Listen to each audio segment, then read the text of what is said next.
Cryptocurrency Part 2. I really wish I would have started investing in the stock market at your age and learning the stock market, because I didn't start learning about it until I was just graduated from college.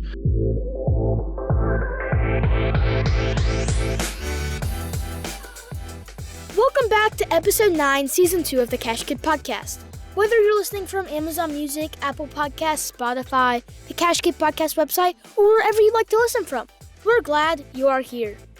Today, we're jumping straight back into Part 2 of our discussion on cryptocurrency. And if you haven't listened to Part 1 first, be sure to go back and listen to that. There is so much confusion and unknown on this topic, so we decided to split it into 2 episodes. Did you know that cryptocurrency trading is open 24/7, 365 days a year? The market never closes. What's the future of cryptocurrency? What is Bitcoin? And what should my generation know about investing in this new age currency? Those answers and more coming up. The Cash Kid Podcast is underway.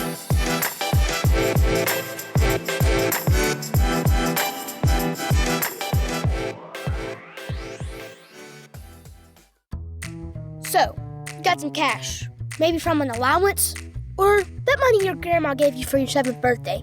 Here you go, sweetie. Woohoo! Thanks, Grandma! Whatever it is, what are you gonna do with it?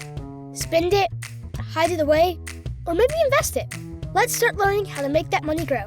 Time to learn how to be a cash kid.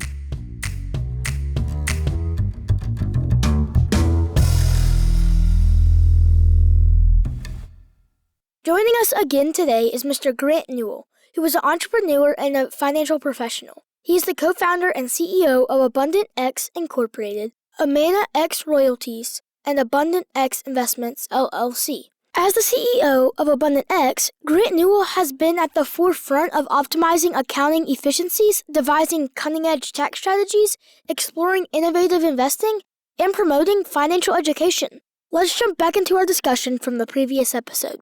Okay, so where do you see cryptocurrency going in the future? So the government has actually already started creating their own digital currency.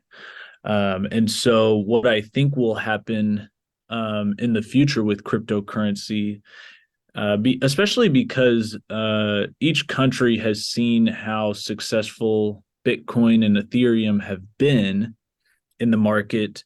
And usually how it works is the governments want to get in on the action. They don't want to miss out.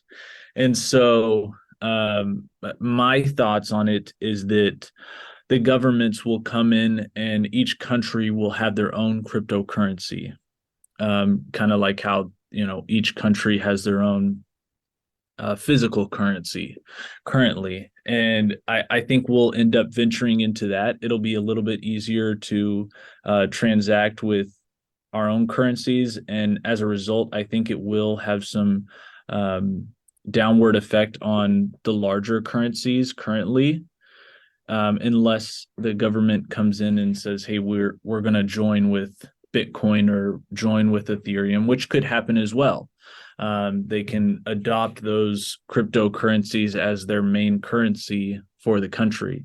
So there's kind of 2 options. I think the governments have figured out that it's not going away. The cryptocurrency is going to be a thing moving forward. And it's just going to be about whether they want to create their own or they want to adopt one of the mainstream ones as their form of currency for the country. So now a lot of people hear the term Bitcoin a lot, but what exactly is Bitcoin? So it is one form of cryptocurrency that, like it kind of explained to earlier, it's decentralized. So it is not regulated by anybody. There's no one authority that rules over it. It is all on the blockchain, which is just kind of a fancy way of, if you think of Legos, they stack on top of each other, and they get stronger and stronger as you build on top of them. And once you plug in a Lego on top of another one, it locks it in. And that's what Bitcoin does is every time somebody buys a Bitcoin and sells a Bitcoin, it creates a new block. And they just stack on top of each other since there's no central authority for it. Are there other cryptos besides Bitcoin? Yes. Yeah. So there's lots and lots of cryptocurrencies. Um, for some people, they'll try and find the next Bitcoin or next Ethereum. I try and stay away from that. It's a little bit of a guessing game at that point.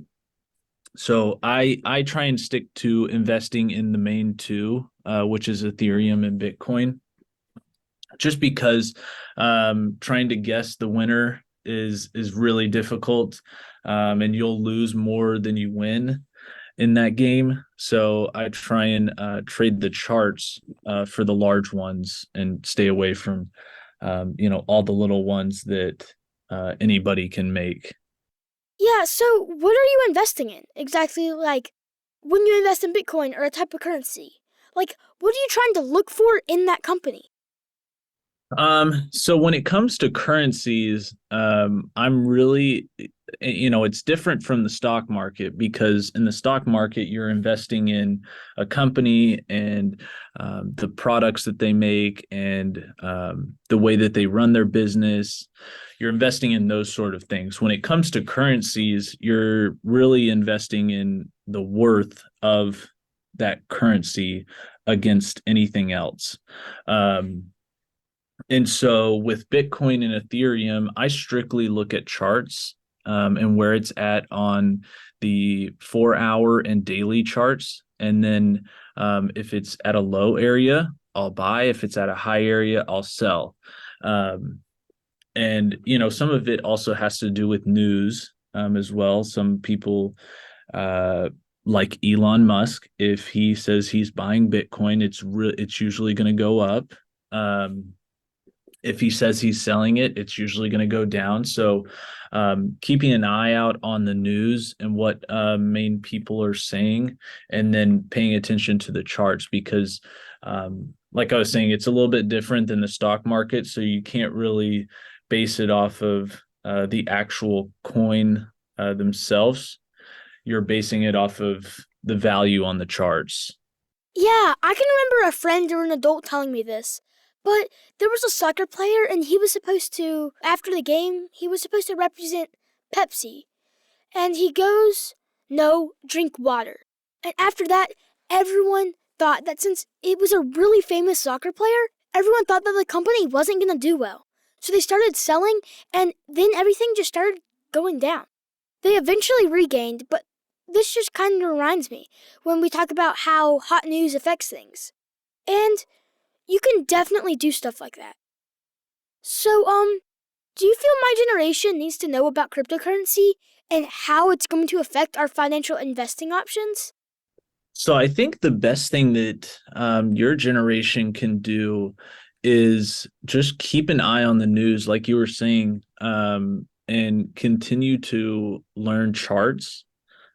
I think the biggest thing that your generation can learn is from an early age, learning charts and why they move the way they do, because if you can put those two together, investing really becomes a game of patience, waiting for certain things to get to certain places, and then those moves that happen, you'll catch them.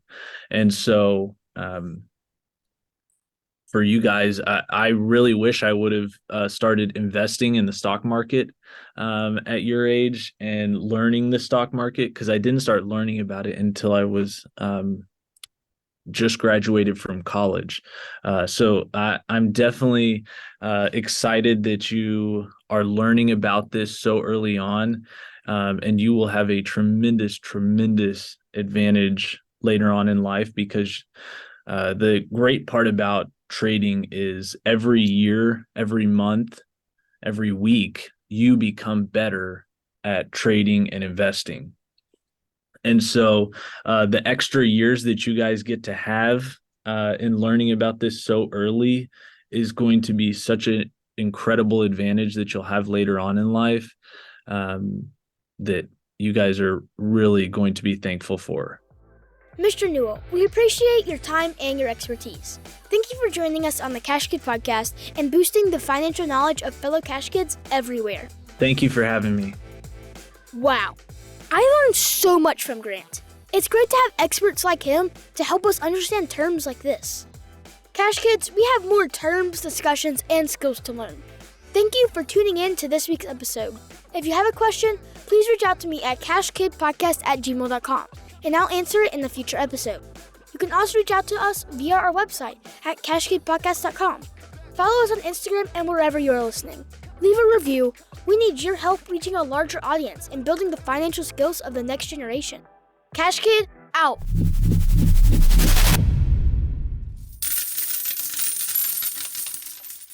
The information presented represents the views and opinions of the guest. This podcast does not intend to provide personal investment advice. This content has been made for informational and educational purposes only. To make a full and informed investment decision, we advise you to speak with a financial advisor. And for kids, definitely your parents first before investing.